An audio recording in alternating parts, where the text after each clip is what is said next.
देखो भैया, बेटा पहला क्वेश्चन पढ़ो बुक का जो 4.1 का। देखो ये 1 मिनट, देखो देखो लैंग्वेज वाला क्वेश्चन ना, तो थोड़ा देखो बेटा आराम से पढ़ेंगे, ध्यान से देखो।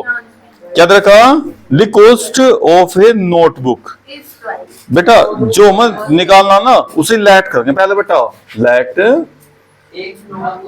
Let cost book of notebook, cost of A notebook.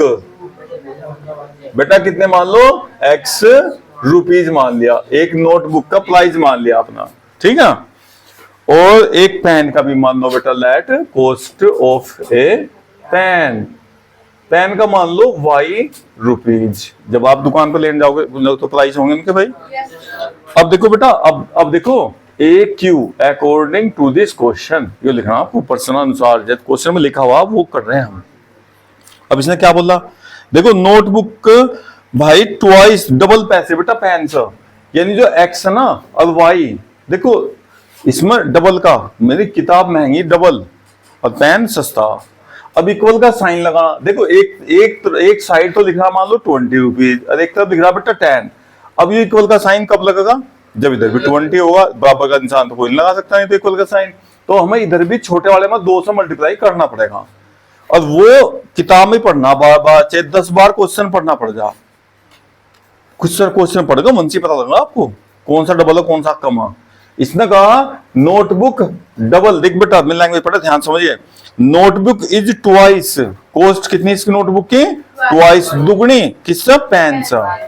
तो बेटा पेन का प्राइस वाई और इसका यो डबल ना, तो छोटा कौन सा, यो छोटा बेटा, तो 2 से मल्टीप्लाई इसमें, जो छोटा होगा उसमें मल्टीप्लाई करनी बेटा। देखो हमने क्या कहा अभी, ये तो बड़ा है ही था, इक्वल का साइन लगाना। उसने कहा नोटबुक का ट्वाइस दुगना, किससे, पेन से। तो इसका मतलब पेन में 2 से मल्टीप्लाई, इक्वल का साइन लगाते हुए ध्यान रखना, या तो इसे 2 से डिवाइड करो भाई। देखो ये 10 के इक्वल कब होगा, या तो इसे 2 से भाग करो जो डबल है भाई, या मल्टीप्लाई करो 2 से। इक्वल का साइन लगाते समय इस बात का ध्यान रखना, दोनों जब बराबर हो जाएंगे तभी इक्वल का साइन लगाना। आई बात समझ में। अब वो कहता है 5 रुपए ज्यादा है, तो फिर 5 जोड़ देते हैं। मान लो ये कितना होता भाई, ये 15 रुपए होता मान लो, ये 10 रुपए, कितना फर्क है भाई, 5 रुपए ज्यादा, तो इसमें 5 जोड़ देते हैं। तो इक्वेशन आती है x equal to y plus 5। मतलब पढ़ कर करेंगे, सोच समझ कर, इत्मीनान के साथ में काम को। आई बात है ना। इक्वल का साइन लगाने से पहले 10 बार सोचेंगे भाई, इक्वल का साइन बराबर दोनों वैल्यू इक्वल होगी या नहीं होगी, याद नहीं कर सकते इसे हम। देखो कुछ भी सवाल आ जाए एग्जाम में बेटा।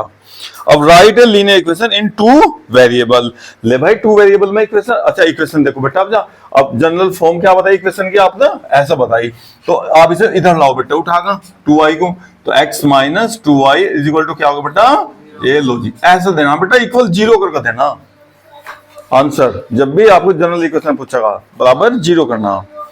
अब क्वेश्चन नंबर 2 देखो, अपना क्वेश्चन नंबर 2 करेंगे बेटा, देखो ध्यान से देखो भाई। क्वेश्चन नंबर 2 आसान है बहुत बेटा, एक्सरसाइज 4.1 का ही खत्म। देखो 2 सेकंड लगेंगे बस क्वेश्चन करने में। पहले क्या रखा जी, 2x plus 3y is equal to 9.35 बार। देखो इसमें अटकाने के लिए बार बार पता नहीं क्या क्या लगा रखे है भाई, है ना। लेकिन आपको इससे कोई ध्यान रखना, आपको ना ABC की वैल्यू बतानी बेटा। तो यहाँ ना पहला आप स्टैंडर्ड फॉर्म लिखो बेटा, इसके स्टैंडर्ड फॉर्म कितनी भाई, ax plus by plus c is equal to, अब यहाँ तो 0 नहीं है, इसे सेम वैल्यू इधर ले जाओ बेटा, 2x प्लस 3y माइनस 9.35 बार लग रहा है बेटा इसके ऊपर, बार का तो पता होगा आपको, रिपीट होना बार बार बार बार, 5 बहुत दूर तक आ रहा, तो इसके ऊपर बार लगाते हैं।